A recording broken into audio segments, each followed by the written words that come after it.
Tell me something I don't know. What? Tell me something I don't know. That's Poppy. King. Diamonds in the chains, bust down wrists. And you ain't never seen no... Hey, everybody. Cowboys take on Carson Wentz and the Super Bowl champions. We're standing by for the call. Are Brandon Godden and Charles Davis. To go. Boy, the city of brotherly love is fired up. They're is happy to be with you. And, Charles, we've got two teams who know each other extremely well. Extra emphasis on these games, and they can't wait to get at each other. And who hails from Sulphur, Louisiana, played his college ball at Mississippi State, the quarterback, Dak Prescott. The numbers he put up as a rookie, outstanding. How about he went from 4 interceptions in 2016 as a rookie to 13 his second year? These are numbers that you didn't expect to stay the same. I do expect Dak Prescott to continue to get better and better as a quarterback in the end. To the 32. It's a 7-yard carry to set them up with a 2nd and 3. A nice run here early on. It doesn't take a great play. It'll pay dividends as the game progresses. They'll operate from the 32-yard line here, 2nd and 3. 5. Call it a gain of 3, but not enough to move the sticks. It'll be 3rd and about a foot or 2. And the big boys up front in the trenches. What do you think of the O-line, Charles? I love them because this is a group that's so cohesive. They know what the man next to them is going to do at all times, and they operate as a terrific unit. An early test for this defense. Here we go on 3rd and inches.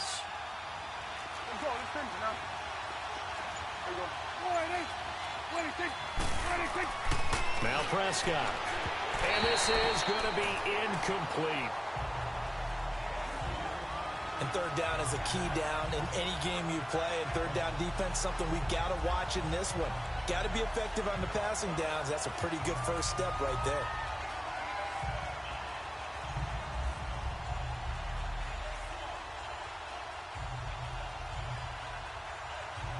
So on 4th down, here's Chris Jones to punt it away. Back deep is Darren Sproles. This is taken at about the 14. We'll call that a 49-yard punt, but a net of just 39 following the 10-yard return. And the Eagles will have it, taking over 1st and 10. So now here comes the Eagles offense as they get ready to take over. They'll be led out by their 3rd-year quarterback calling the shots under center. It'll be Carson Wentz. And what a season Carson Wentz was having in 2017 after a rookie season that was a little bit up and down, as you might expect. He was having an MVP caliber year. 33 touchdown passes at the time of his injury. Had his team at 11-2, riding high. Everyone thought that might be it for the Eagles. There goes their dream of winning a Super Bowl. Instead, Nick Foles comes in, team rallies, saves the day, and he ended up winning the Super Bowl anyway. But Carson Wentz had a big hand in getting him in that position. 7 yards, the pickup on the pitch and catch. I always laugh when people say, what's the toughest route to defend? And I'm like, any of them, especially if it's a good receiver.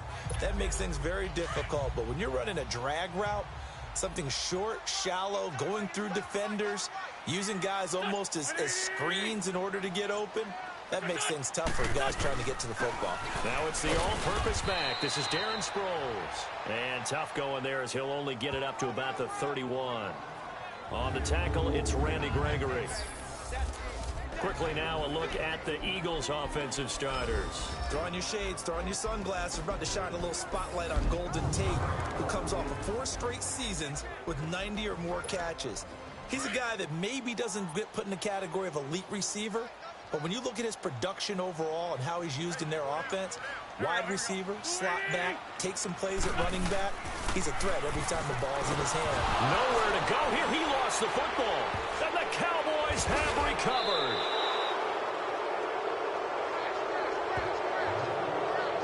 What part do they went empty set there?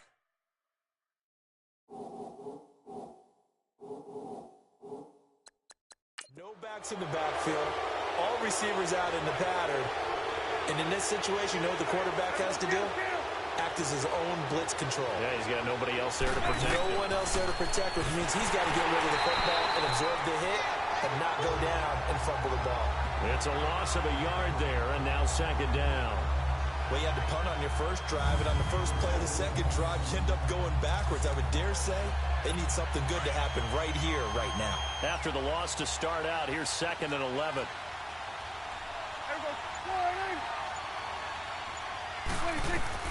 Second down, Prescott. Quick hitter here, it's complete. And he's going to lose yards. They take him down at the 26. That'll go as a loss of 9, and it leads to 3rd down. When you lose that kind of yardage on a pass play, you often expect it to be a sack. But that wasn't the case there. They completed the pass. Probably would have been better off just dropping the football and making an incompletion as opposed to catching it and losing that kind of yardage. Need something from deep in the bag of tricks here. After 1st and 2nd down went backwards, it's 3rd and very long. They play fake to Elliott. Now Prescott. Under pressure, and he'll go down. Sacked back at the 31. We get it. 3rd and long. Why are you calling play action? And it leads to a play-action sack. And forthcoming, a field goal try for the Cowboys. From the right hash, this from 48.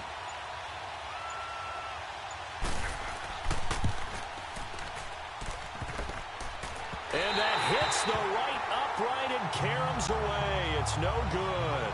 And this will remain a scoreless game. So kind of a tough break there. No real hooker slice to that one, but he's denied by the upright. And he basically hits it just straight as an arrow. But yeah, since he's on the hash mark to begin with, straight as an arrow isn't good enough.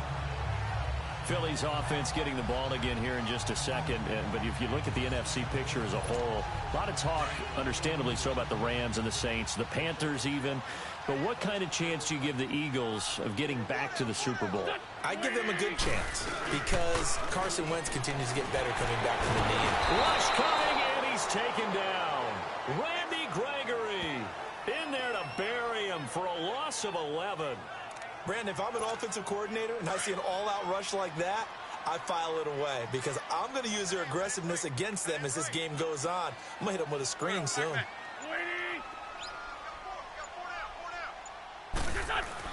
On 2nd down, here's Wentz. And this is Ertz with it, right side. And he'll get it out near the 40 to the 39. It's a pickup of 12, and that'll set up a 3rd down. A lot of tight ends just use their size and their strength, try to occupy some space and kind of body people away and catch the football. But not this guy. He's a refined route runner. Makes me wonder if he took some dance classes in his background with his footwork.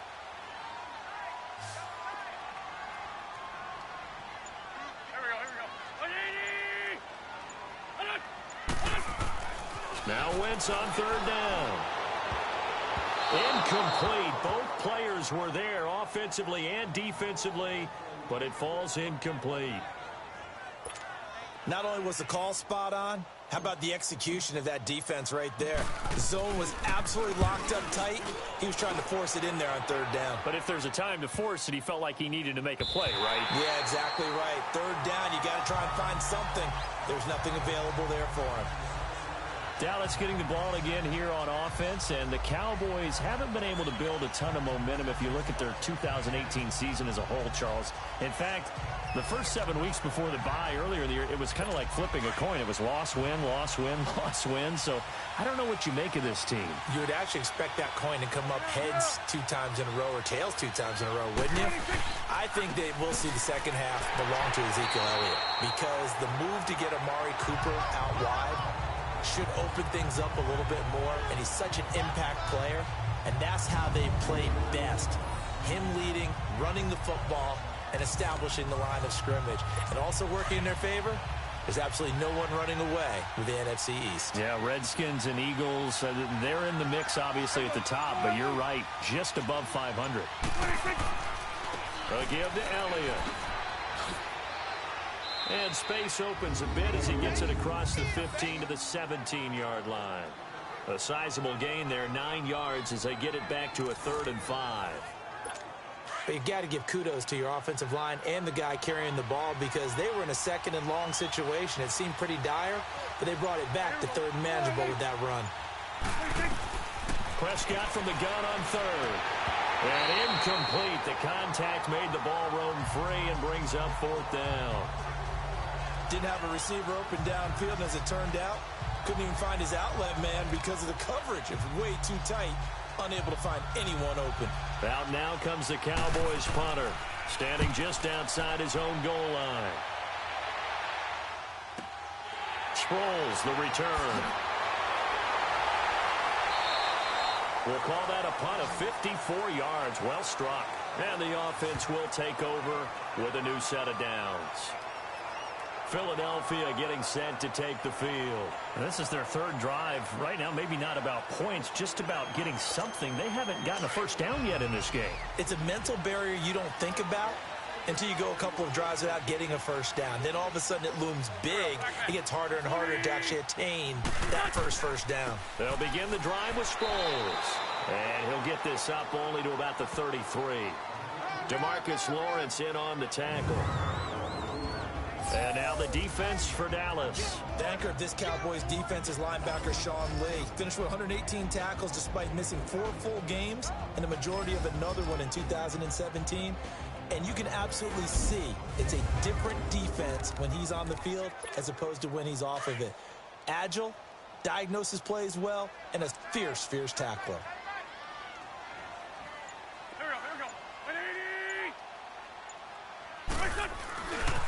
Sproles. And the second wave of tacklers is going to get him as they stop him behind the line. So he loses 3 yards there. Now third down. Good opening quarter for him. Remember, he had the sack earlier. Now a tackle for loss, another tackle for loss. He's really making it tough on the play caller, though, isn't he? Because it's one thing to try and adjust when a guy is disrupting your running game. But when he's messing up your passing game as well, they may have to devote at least a second guy to him to try and keep him away from their plays. Now, meanwhile, a pass that should have been intercepted, but it winds up falling incomplete. I think the punter might start to get into a pretty good rhythm here if he keeps getting opportunities. But that's the last thing his team wants to have happen, right? The last thing you want to see is your punter feeling pretty good because he's out there all the time. Yeah, first quarter only, but they're 0 for 2 on third down conversions to start this thing.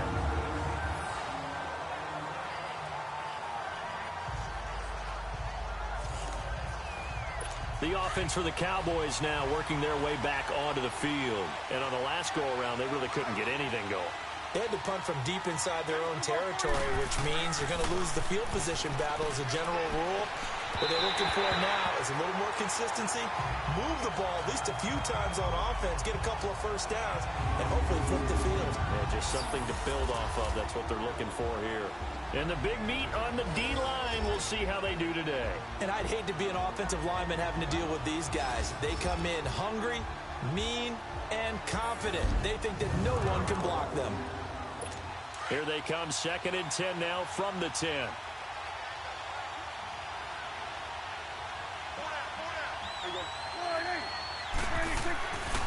The give is to Elliott. And the reinforcements come in as they're going to stop him behind the line. They'll wind up losing 3. And now it's third down. I like the strategy. Extra tight ends, extra beef. They want to run the football. But that means they probably want to run it inside.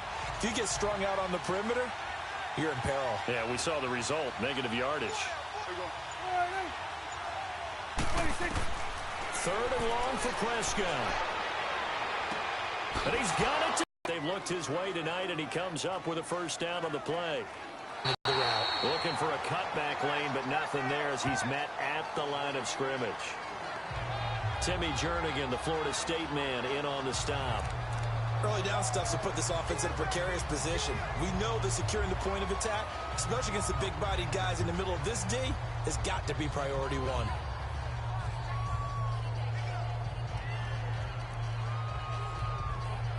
The rush defense stout on first down. Here's 2nd and 10 from the 20.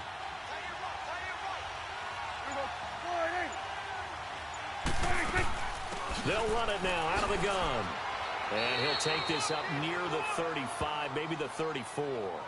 9 yards on the pickup there as they'll be left with 3rd and 1. And that looked like some pretty easy yardage there right up the gut. And he's a guy that has some height to him. So when you don't have to drop a shoulder or create or get through contact or trash, it makes it a lot easier to stay upright, see the field, and make a run as we just saw there.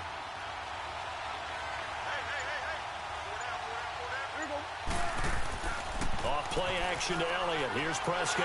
Under a heavy rush, and down he goes. Whenever you see a team deciding to throw the ball on 3rd and 1, as a defensive player, my mindset is we've got them now, and that's why they dialed up the blitz and got after them.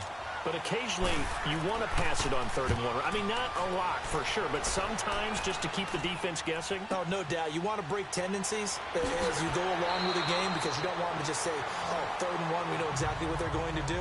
But in this situation, as an offensive lineman, as a running back, I'd want to know why I didn't get the football. The Eagles offense now, they head back on the field. And our game's hit a little bit of a lull here, a little bit of a snag. Punts on back-to-back drives. And old-school coaches don't necessarily mind that. Didn't turn it over, right? Didn't create a big play for the other team. Right now what you're looking for is can you gain an advantage in field position? And that's what both teams are seeking right now. Yeah, they'll be seeking to gain that advantage here on this drive. First play of the drive, a success, 19 yards. And there's a completion to the tight end. And look at the size of these players nowadays. At that spot, 6'4", 6'5", and up. A lot of guys used to be basketball players, somehow came back to football. And that's really good for the game of football. You're getting better athleticism, great hand-eye coordination, guys who know how to control their bodies when they run their routes. And he's going to be taken down here with a penalty flag on the field.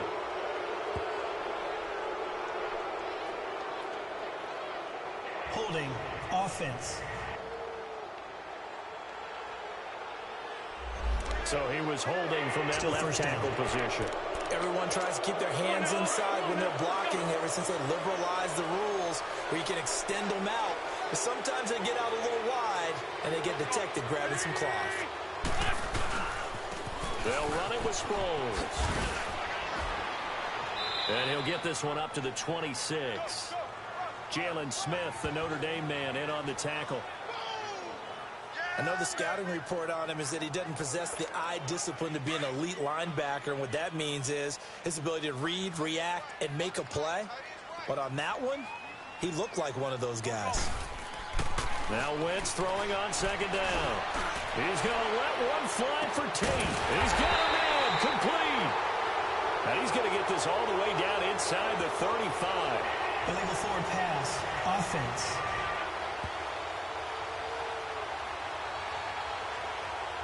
Now that's one they hate. The ball's got to come all the way back. So that's an explosive play, a really explosive play that gets wiped out, and they have to start over after the penalty. Maybe worse than the loss of yardage, they also lose the down. So now it's 3rd and long. Dancing to his left. Now a loose football. The ball comes out, and they have the football and will take over at the 24-yard line. When I see a play like that, I come back to risk-reward. I don't know about you, but is it worth it at that point? Whatever you're going to pick up, they either take the hit, and in this case, lose the football. So should have gone down. I mean, hindsight's always 20/20, but that's the safe play. You're exactly right. Hindsight's really never wrong, is it? Because you can analyze it, but I think ultimately you got to look at it as a first option, taking care of the ball, getting what you can, and that's it. Don't worry about any more. Well, they're making an effort to get the ground game going tonight. So far, it's working. I like what we're seeing from the offensive line. They seem to have the leverage going, and they're controlling things and reestablishing the line of scrimmage, moving that defensive front backwards. I also like what the runner's giving us, too. It appears that he's been waiting all day long to get out here. Sitting alongside Charles Davis, I'm Brandon Gaudin, as it is Cowboy football to begin quarter number 2. But they've got a 3rd and inches coming up, trying to keep the chains moving. So it looks like somebody may have forgotten the snap count, and a 5-yard penalty ensues. False start. Offense. So that'll back them up 5.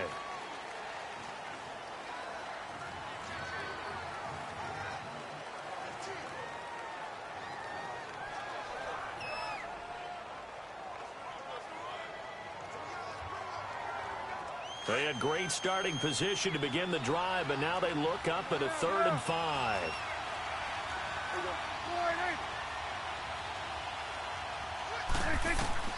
Prescott from the gun. He hits Beasley right side. And he can't quite get there. Tackled down at the 1. They're able to convert on third down, and that sets up a 1st and goal. Would it be safe to say that as precise as routes are supposed to be run in the NFL, maybe they're not quite as precise in college ball? That's accurate, yeah. And I think we saw a college route in the NFL there. Just find the soft spot, find the dead zone, and find the 1st down. And that's what he just did. That'll set him back with a loss of 3 on the play. And that'll make it 2nd and goal. Did your high school have that same push them back cheer? I was a kicker. Well, it certainly worked. Didn't matter whether we were kickers or not. That one worked, didn't it? They pushed him back at his last snap of the ball, and boy, they created... And he will score. Touchdown, Cowboys. Dak Prescott taking it in from 4 yards out. And the Cowboys are in for 6. So a quarterback scramble, certainly a pass play, but he saw something, tucked it, and got in the end zone. A lot of quarterbacks, when they scramble, they're scrambling to create more time to throw the ball downfield. In this situation, as you noted, he tucked it and took off. Great play by him. This fielded a few yards into the end zone. And no run back here. This will be a touchback, and it comes out to the 25-yard line. Wentz and the Eagles now with a 1st and 10 at their own 25-yard line. To throw, it's Wentz. And his throw here's incomplete. Let's see, as we look forward, get closer and closer to the postseason, what do you think if you had to pick the Super Bowl teams right now, who would you take? Let me start in the NFC. And I think that the Rams and New Orleans seem to have separated a little bit right now. They seem to be the prime 2 teams. But I'm looking in the NFC South. And the Carolina Panthers would scare the heck out of me if I were anyone in the NFC. Defense continues to get better. Cam Newton having his best season since his MVP year of 2015. Versatile weapons on offense now. I like the momentum. And the Cowboys' pressure gets there this time for the sack. DeMarcus Lawrence. He's the one that gets him down. It'll be a loss of 5, and it'll bring up 4th down. I'm starting to feel for that quarterback back there. I mean, you know me. Normally, don't have